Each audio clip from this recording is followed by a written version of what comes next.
الرجیم بسم اللہ الرحمن الرحیم من کفر باللہ، وہ شخص جس نے کفر کیا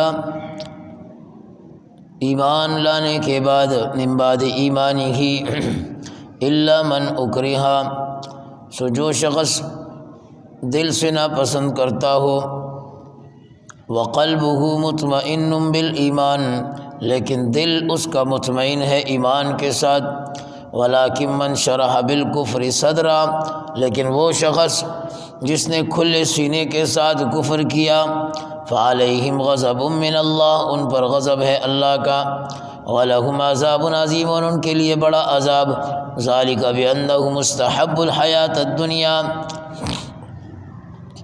انہوں نے پسند کیا دنیا کی زندگی کو علی الآخرہ، آخرت پر، وان اللہ لا یہدی القوم الکافرین، اور اللہ رب العالمین ہدایت نہیں دیتا کافر قوم کو۔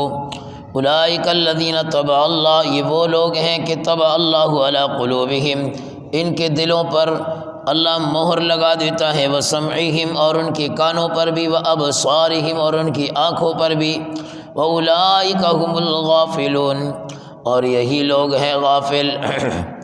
لا جرم انہم فی الآخرۃ، ثابت ہو گیا ان کے لیے آخرت میں، ہم الخاسرون، کہ یہ تباہ کار ہوں گے، خسارے میں ہوں گے۔ ماقبل گزشتہ درس کے اندر اللہ کے نبی صلی اللہ علیہ وسلم نے ساری باتیں کافروں کے سامنے رکھی، شواہد نبوت اور دلیل رسالت سب ان کے سامنے، اس کے باوجود وہ چیمی گوئیاں کرتے رہے، اعتراضات کرتے رہے، انکار کرتے رہے۔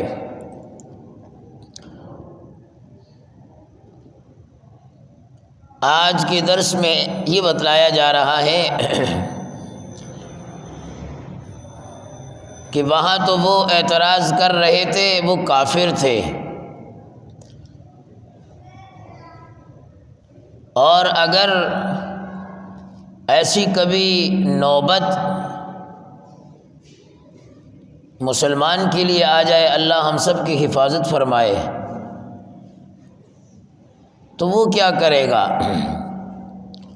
فرمایا من کفر باللہ من بعد ایمانہ، وہ آدمی جو کفر کر جائے، جو انکار کر جائے اللہ کا، من بعد ایمانہ، ایمان لانے کے بعد،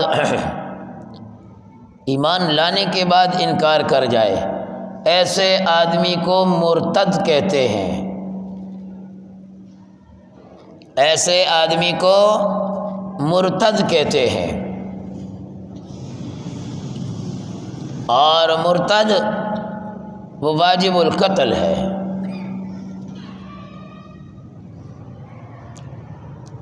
اب یہاں یہ بھی بتلایا جا رہا ہے کہ پہلے اس مرتد کی نوعیت کو دیکھا جائے،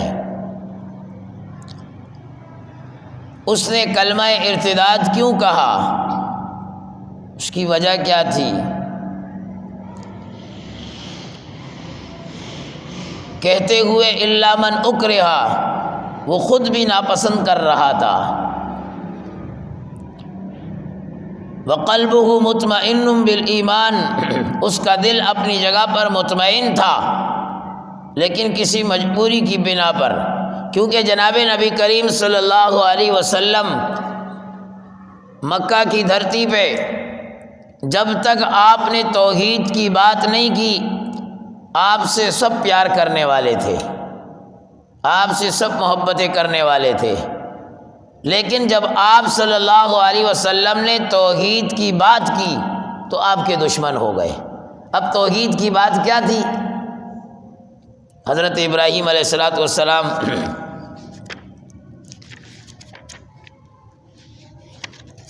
وہ اپنے بڑوں کو کہہ رہے ہیں، سورہ مریم 16ویں سپارے میں، اذ قال لأبیہ یا ابتی لم تعبد، جب کہا ابراہیم علیہ السلام نے اپنے ابا سے، اپنے والد سے کہ اے ابا جان، لم تعبد، آپ جن کی عبادت کرتے ہیں، ما لا یسمع، ولا یبصروا، یہ تو سنتے بھی نہیں ہیں دیکھتے بھی نہیں ہیں۔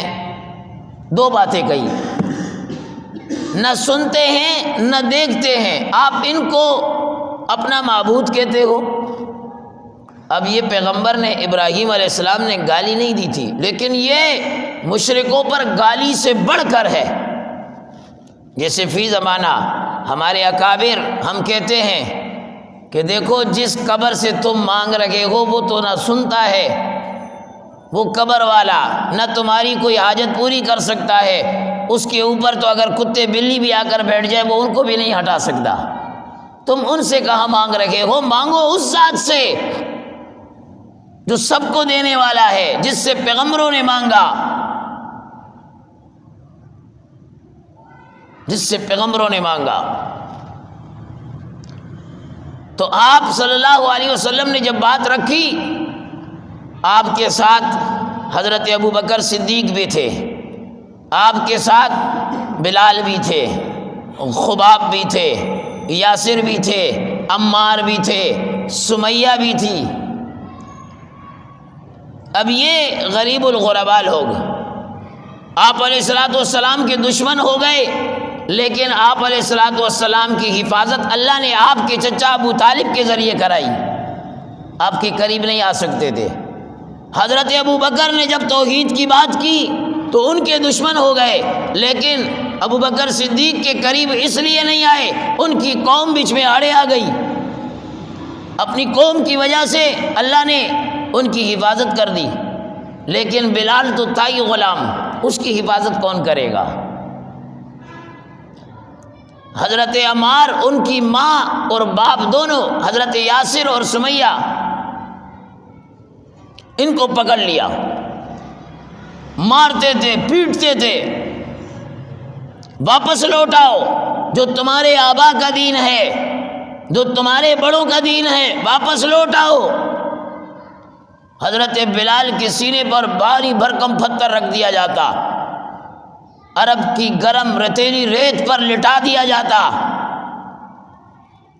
اور وہ کہتے تھے واپس آ جاؤ، لیکن حضرت بلال وہ احد احد فرماتے ہیں۔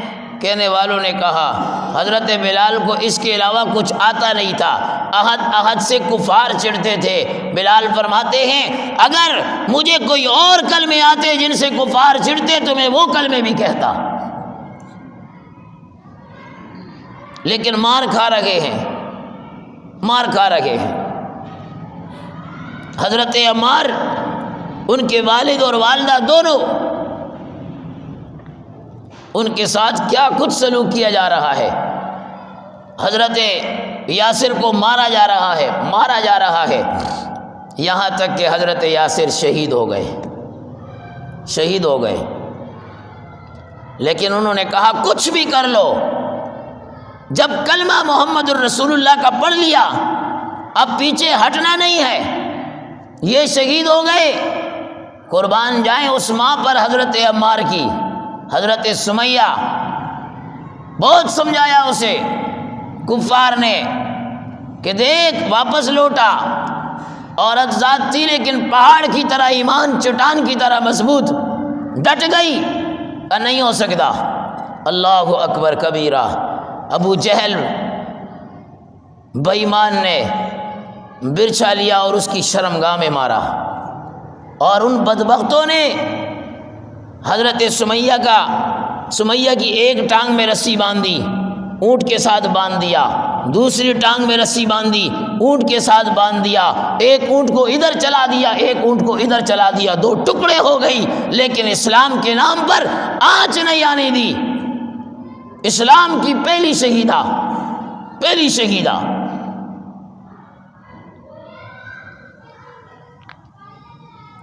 تو اپنی بات پر ڈٹے رہے۔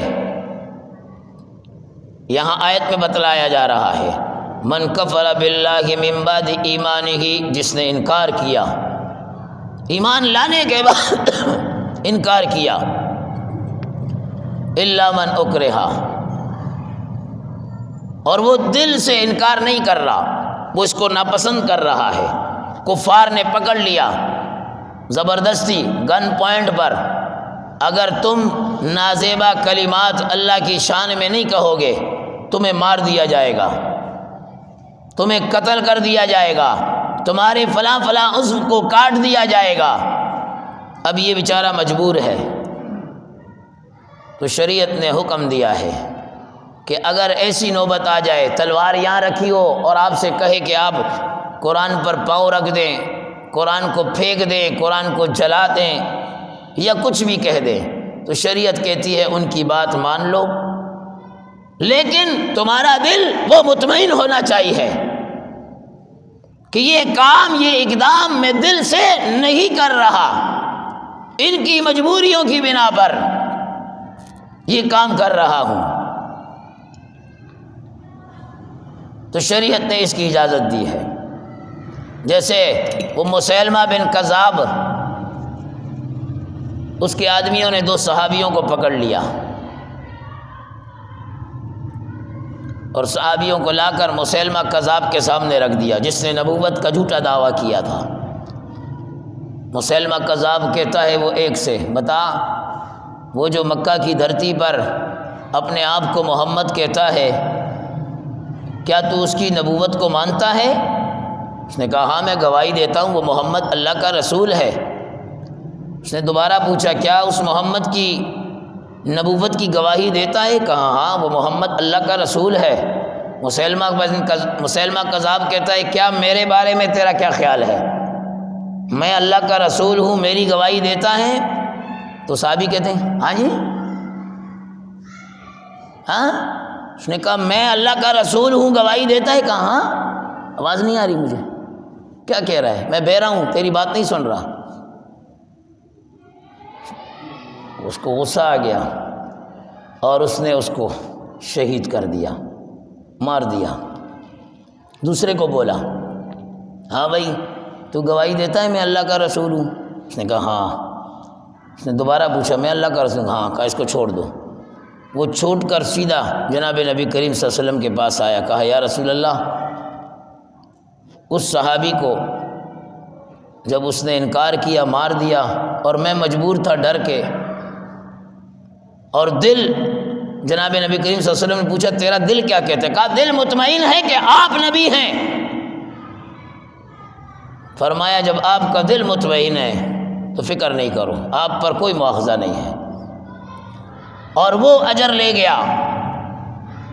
تو شریعت نے اجازت رکھی ہے کہ کبھی ایسی نوبت آ جائے، ایک آدمی نے آپ کی گردن پر تلوار رکھ دی اور کہا کہ فلاں آدمی کی گاڑی کو آگ لگا دے، فلاں کا مال اس کو نقصان پہنچا ورنہ تجھے مار دیں گے۔ تو شریعت نے کہا ہے کہ اس آدمی کے مال کو نقصان پہنچا دے، اس کی اجازت ہے۔ بات کے مسائل بعد میں ہیں، لیکن جان اس مال سے بڑھ کر ہے۔ لیکن اگر تلوار رکھ کر کہے فلاں آدمی کو قتل کر دے یا فلاں عورت کی عزت کو لوٹ لے، تو اب شریعت اجازت نہیں دے رہی، خود اپنی جان قربان کر دے، نہ تو دوسرے کی جان تلف کرنے کا تجھے اختیار ہے اور نہ دوسرے کی عزت پر ڈاکہ ڈالنے کا تجھے اختیار ہے، خود قربان ہو جا۔ ہاں البتہ اس میں یہ مسئلہ یاد رکھنا، زبردستی اگر کسی نے طلاق دلوا دی تو طلاق واقع ہو جائے گی، طلاق کے اندر کوئی کمپرومائز نہیں ہے، وہ ہو جائے گی، اس کی تفصیل الگ ہے۔ من کفر باللہ من بعد ایمانہ، یہاں پر حکم فرمایا کہ وہ مرتد جس نے اسلام کو قبول کیا اور پھر پلٹ گیا، دین سے انکار کر گیا، مگر وہ آدمی جو دل سے یہ کلمات کہنا پسند نہیں کرتا، وقلبہ مطمئن بالایمان، اور اس کا دل مطمئن ہے، تو اس کے اوپر کوئی مواخذہ نہیں ہے۔ ولیکن من شرح بالکفر صدرا، لیکن جس نے کھلے سینے کے ساتھ کفر کیا، اسلام قبول کرنے کے بعد پھر کھلے سینے کے ساتھ مال کی خاطر، نوکری کی خاطر، چھوکری کی خاطر، عہدے کی خاطر، ویزے کی خاطر، دوسرے ملک جانے کی خاطر وہ اسلام چھوڑ گیا۔ اور یہ تھا عبداللہ ابن ابی سرح، حضرت عثمان رضی اللہ تعالیٰ عنہ کے رضائی بھائی تھے۔ یہ ان کے متعلق کہ انہوں نے، وہ کاتب وحی بھی تھے، چھوڑ دیا۔ پھر جب مکہ فتح ہوا تو حضرت عثمان لے کر آئے، بعد میں وہ مسلمان ہوئے، توبہ طائب ہو گئے۔ تو کھلے سینے کے ساتھ سمجھ بوجھ رکھتے ہوئے اس نے اسلام کا انکار کر دیا، کفر کو اختیار کر دیا۔ رب العالمین فرماتے ہیں فَعَلَيْهِمْ غَضَبٌ مِّنَ اللَّهِ، ان کے اوپر اللہ کا غضب، غضب الہی، پہلی چیز غضب الہی۔ نمبر 2 فرمایا وَلَهُمْ عَذَابٌ عَظِيمٌ، ان کے لیے بڑا عذاب ہوگا، بڑا عذاب۔ نمبر 3 فرمایا ذَلِكَ بِأَنَّهُمْ اسْتَحَبُّوا الْحَيَاةَ الدُّنْيَا عَلَى الْآخِرَةِ، یہ انہوں نے دنیا کی زندگی کے لیے دنیا کو محبوب رکھ کر اور دنیا کو آخرت پر فوقیت دے دی۔ حالانکہ دنیا تو چند روزہ گزر جائے گی، کسی کے پاس 3 ٹائم کا کھانا ہے تو بھی گزر جائے گی، اور کسی کے پاس 1 ٹائم کا ہے تو بھی گزر جائے گی، کسی کے پاس بہت ہے تو بھی گزر جائے گی، کسی کے پاس کم ہے تو بھی گزر جائے گی۔ لیکن اگر کسی نے آخرت کے مقابلے میں دنیا کو ترجیح دے کر اور اسلام اور ایمان کو چھوڑ دیا، کئی سارے ایسے ہیں فارموں پر دستخط کر دیتے ہیں، یہ نہیں دیکھتے کہ ہم کس مذہب کو اختیار کر رہے ہیں، اسلام کو چھوڑ کر ہم کس مذہب کو اختیار کر رہے ہیں۔ وہ جی ہماری مجبوری ہے، مجبوری کیا ہے؟ تو اپنے بیمار کو ہسپتال لے گیا اور وہ ایک کافروں کا ہسپتال، اور اس میں وہ تجھ سے سائن کرائیں کہ تیرا اسلام اور قرآن سے کوئی تعلق نہیں، وہ بچانے والی ذات اللہ کی ہے۔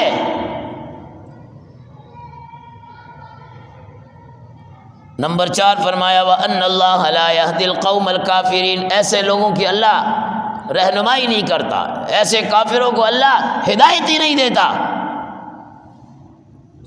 5ویں بات فرمائی اولئک الذین طبع اللہ علی قلوبہم، یہ وہ لوگ کہ اللہ رب العالمین ان کے دلوں پر مہر لگا دیتا ہے، وسمعہم، ان کے کانوں پر مہر لگا دیتا ہے، وابصارہم، ان کی آنکھوں پر مہر، دل پر مہر، بس دل گناہ ہی کا سوچتا ہے، گناہوں سے زنگ آلود ہو گیا۔ سمعہم، اچھی بات سننے کے لیے تیار ہی نہیں ہے، کوئی کہنا بھی شروع کرے فوراً ادھر ادھر ہونا شروع ہو جاتے ہیں، کیونکہ کانوں پر مہر لگ گئی۔ وابصارہم، آنکھوں پر مہر، کئی دفعہ عبرت کی چیزیں اللہ دکھا دیتا ہے لیکن آنکھوں پر مہر ہے، پھر بھی اس سے عبرت حاصل نہیں کرتے۔ وَأُولَئِكَ هُمُ الْغَافِلُونَ، اور چھٹی چیز فرمایا غفلت کی آخری لہج پر یہ پہنچ جاتے ہیں۔ لا جرم انہم فی الآخرۃ هم الخاسرون، ثابت ہو گیا ان کے لیے آخرت میں کہ یہی تباہ کار ہیں، یہی نقصان والے، یہی خسارے والے۔ اللہ رب العالمین ہم سب کی حفاظت فرمائے۔ الحمدللہ رب